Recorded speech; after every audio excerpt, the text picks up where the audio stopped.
हाँ चलो, तो लास्ट न्यूमेरिकल में क्या बोल रहे हैं 5.14 में 60 डिग्री सेल्सियस है, दैट मीन्स हमें उसको पहले केल्विन में कन्वर्ट करना पड़ेगा।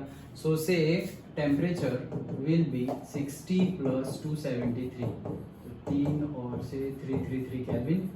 Okay, then di nitrogen tetroxide है, ये रहा N2O4, उसमें से बन रहा है ट्वाइस NO2, लेकिन 50% डिसोसिएट हो रहा है, मतलब कि अगर एक है तो पूरा का पूरा एक यूज नहीं हो रहा है। कितना यूज हो रहा है? सिर्फ आधा, 50%।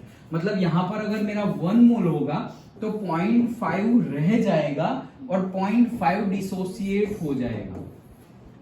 डन, समझ में आया?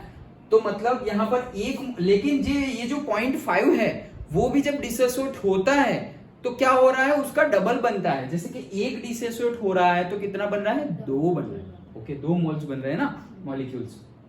तो 1 मॉलिक्यूल डिसोसिएट हो तो 2 बन रहा है, तो 0.5 अगर डिसोसिएट हो तो 1 मिलेगा। यहां पर अगर 0.5 अगर हम ले, 1 का 2 हो रहा है तो 0.5 का क्या हो जाएगा? 1 हो जाएगा, डबल। ये 1 है, ये 1 है, तो 1 में से कितना हो रहा है? 2, मतलब उसका डबल हो गया। तो 1 + 1 तो 2 हो गया ना, 1 + 1 तो वहां पे कितना आ गया? 2। तो यहां पर अगर मैं 1 की जगह 0.5 लूं तो 0.5 + 0.5 तो वहां पे क्या आ जाएगा? 1 आ जाएगा। समझ में आ रहा है? ओके, तो वैसे ही 50% डिसोसिएट हो रहा है। Calculate the standard free energy change. Okay, तो मतलब डेल्टा जी फाइंड करना है। फ्री एनर्जी चेंज मतलब फाइंड करना है हमें delta G. Okay, change at this temperature and at 1 atmosphere. तो ये टेम्परेचर पे at this temperature and at 1 atmosphere, pressure is also given 1 atmosphere. Okay, तो सबसे पहले हम डेल्टा जी का फॉर्मूला लिख देते हैं। सो हमें पता है delta G is equals to -2.303 RT log Kp। Done, यहां पर ये फाइंड करना है, ये गिवन है, ये गिवन है। केपी गिवन नहीं है। देखो, इससे पहले के 2 न्यूमेरिकल में एक में केपी गिवन था, डेल्टा जी फाइंड करो, एक में डेल्टा जी गिवन था, केपी फाइंड करो। लेकिन यहां पर डेल्टा जी फाइंड करो और केपी भी गिवन नहीं है। तो एक्चुअली ये नेक्स्ट चैप्टर जो हम पढ़ेंगे उसमें डीपली पढ़ेंगे, लेकिन हमें गिवन है तो हम ये न्यूमेरिकल सॉल्व करेंगे। देखो, तो क्या है, सबसे पहले तो हमें केपी फाइंड करना है। डन, तो केपी कैसे फाइंड करते हैं? पार्शियल प्रेशर ऑफ से प्रोडक्ट डिवाइडेड बाय रिएक्टेंट। तो प्रोडक्ट क्या था हमारा? NO2। ओके, NO2 था प्रोडक्ट, उसके 2 मॉलिक्यूल्स, और ये हमारा N2O4 रिएक्टेंट था, उसका 1 मॉलिक्यूल। तो हम क्या करेंगे? देखो यहां पर भी उन्होंने किया होगा शायद, हाँ ये रहा, देखो। सो से P ऑफ NO2 वो कितना? 2 मॉलिक्यूल्स था ना, divided by P of N2O4। Done, okay. So P of NO2 divided by P of N2O4 that will be equals to क्या हो जाएगा? देखो यहां पर अब ये तो वैल्यू पुट कर दी है उन्होंने, वो कैसे आई वो पहले मेन है। ओके, ये तो हमारा फॉर्मूला है, तो इससे हमारा केपी मिल जाएगा। डन, इससे हमारा केपी मिल जाएगा। ये कैसे आया ये नेक्स्ट चैप्टर में हम पढ़ेंगे, लेकिन सिंपल है क्या, जो हमारा केमिकल रिएक्शन है, मतलब कि N2O4 में से बन रहा है ट्वाइस NO2, तो ट्वाइस NO2। सो ये जो है और ये जो है, तो इसके 2 मॉलिक्यूल्स है और इसका कुछ नहीं है, मतलब 1 मॉलिक्यूल है। तो कैसे केपी निकालेंगे? NO2 का पार्शियल प्रेशर, लेकिन उसके आगे 2 है तो 2, अगर 3 होते तो उसका हम 3 पावर कर देते, और डिवाइड बाय इसका, इसके भी जो मॉलिक्यूल्स हो, अगर इसका 1 है इसलिए कुछ नहीं लिखा, यहां पर भी 2 होते तो हम ऐसे करके ऊपर 2 लिख देते। डन, ये केपी फाइंड करने का फॉर्मूला है। ओके, अब ये ढूंढना पड़ेगा पार्शियल प्रेशर। मोल फ्रैक्शन हमने फर्स्ट चैप्टर में और सेकंड चैप्टर में डिस्कस किया था केमिस्ट्री के, मतलब हमने इन द सेंस लेट की वजह से।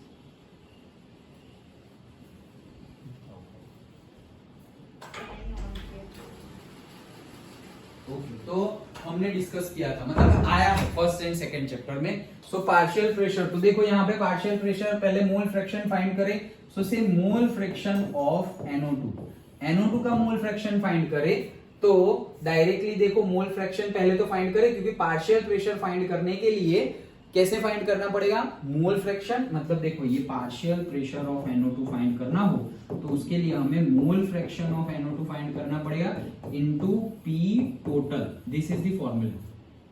ओके, अगर partial pressure of N2O4 find करना है तो हमें मोल फ्रैक्शन ऑफ N2O4 लेना पड़ेगा इनटू P टोटल।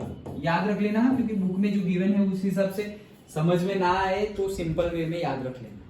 क्या है? पार्शियल प्रेशर कैसे मिलेगा? Mole fraction into total pressure, mole fraction into total pressure. तो पार्शियल प्रेशर ऑफ NO2 तो उसके mole fraction into total pressure, partial pressure of N2O4 so that is mole fraction N2O4 के और into total pressure.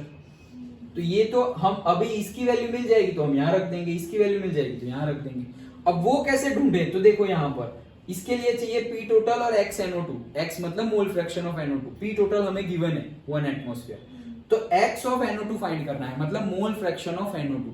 तो mole fraction of NO2 मतलब क्या? Individual divide by total, individual divided by total. तो देखो NO2 की अगर बात करें तो इंडिविजुअल मतलब क्या है? अगर 50% हो रहा है, राइट, फिर से करता हूं, N2O4 में से बन रहा है कितना? Twice of NO2। डन। तो इसका कितना हो रहा है? सिर्फ 50%, मतलब 0.5 ही कन्वर्ट हो रहा है। एक्चुअली अगर यहां 1 हो तो बनता कितना है? 2। डन। तो 50% है तो 0.5 हो तो कितना बनेगा? 1 बनेगा, अभी बताया था, समझ में आया? तो अब हम फाइंड करें NO2 का, तो NO2 का फाइंड करें तो कितना हो जाएगा? से X ऑफ NO2, तो उसका इंडिविजुअल, तो इंडिविजुअल कितना है? 1 है, डिवाइडेड बाय टोटल, टोटल कितना है? 1 प्लस 0.5 दैट इज 1.5। डन। समझ में आया? पक्का? ओके। वैसे ही N2O4 का फाइंड करें तो उसका इंडिविजुअल, तो इंडिविजुअल कितना है उसका? 0.5 डिवाइडेड बाय टोटल, टोटल तो वही होगा ना 1.5। ये पता चला? इंडिविजुअल बाय टोटल, ये होगा हमारा मोल फ्रैक्शन। ये बुक में जो गिवन है ये समझ में आए तो, अदरवाइज सिंपली ये बोला है कि 1 माइनस 0.5, क्यों? क्योंकि 0.5 डिसोसिएट हुआ है, इसलिए मैंने डायरेक्टली बोल दिया है कि 0.5 डिसोसिएट होगा तो 1 मिलेगा, दैट्स इट। डन। सो 1 मिला तो इसका इंडिविजुअल 1 है, टोटल हो गया 1.5, इसका इंडिविजुअल 0.5 है, टोटल हो गया 1.5। डन। अब X NO2 की वैल्यू आ गई, X ऑफ N2O4 की भी वैल्यू आ गई। डन। अब इसको हम, ये वैल्यू को हम यहां रख देंगे, यहां रख देंगे तो P NO2 मिल जाएगा, और ये P of partial pressure of N2O4 भी मिल जाएगा। ये दोनों मिल गए, उसको यहां रख दिया तो Kp मिल गया, Kp की वैल्यू मिल गई, उसको यहां रख देंगे तो डेल्टा G मिल गया। डन। सीक्वेंस समझो कैसे करना है। यहां पर Kp गिवन नहीं है, देखो हमें सिर्फ ये न्यूमेरिकल में Kp गिवन नहीं है और हमें बोला है डेल्टा G फाइंड करो। डेल्टा G का फॉर्मूला है 2.303 RT log Kp, ये फॉर्मूला है। बोल रहे डेल्टा G फाइंड करो। ओके, R गिवन है, मतलब याद रखा है हमने। T गिवन है, 298 नहीं है, 60 है तो 333 हो जाएगा। ओके, देन Kp की वैल्यू मिल जाए तो हमारा न्यूमेरिकल सॉल्व।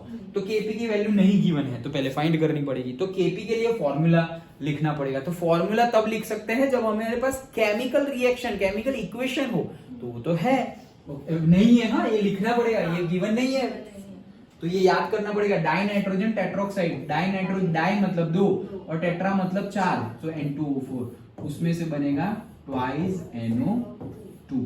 डन। बैलेंस हो जाना चाहिए। अब बोला है 50, अब देखो यहां पर कि अगर यहां पर 1 हो तो कितना बन रहा है? 2, तो 50% अगर उसका डिसोसिएट हो जाए तो ये कहां कितना हो जाएगा? 1। ये सिंपल लॉजिक है। अब मुझे Kp फाइंड करना है, तो Kp के लिए हम बोलेंगे पार्शियल प्रेशर ऑफ NO2 उसका square divide by partial pressure of N2O4 उसका 1। डन। अब वापस ये नहीं है तो वो फाइंड करो, तो उसका फॉर्मूला है पार्शियल प्रेशर ऑफ NO2 का फॉर्मूला है mole fraction of NO2 into P atmosphere और से P total. Done. P atmosphere और से P टोटल लो। मतलब एटमॉस्फेयर एटमॉस्फेयर मतलब कि जो गिवन है एटमॉस्फेरिक प्रेशर, ओके वही टोटल प्रेशर है। ओके सो P टोटल, अब हम बोलेंगे कि PnO2 यहां से मिल जाएगा, लेकिन उसके लिए XnO2 भी नहीं है, और यहां पर PN2O4 है, उसके लिए XnO2 sorry N2O4 into P total. Done.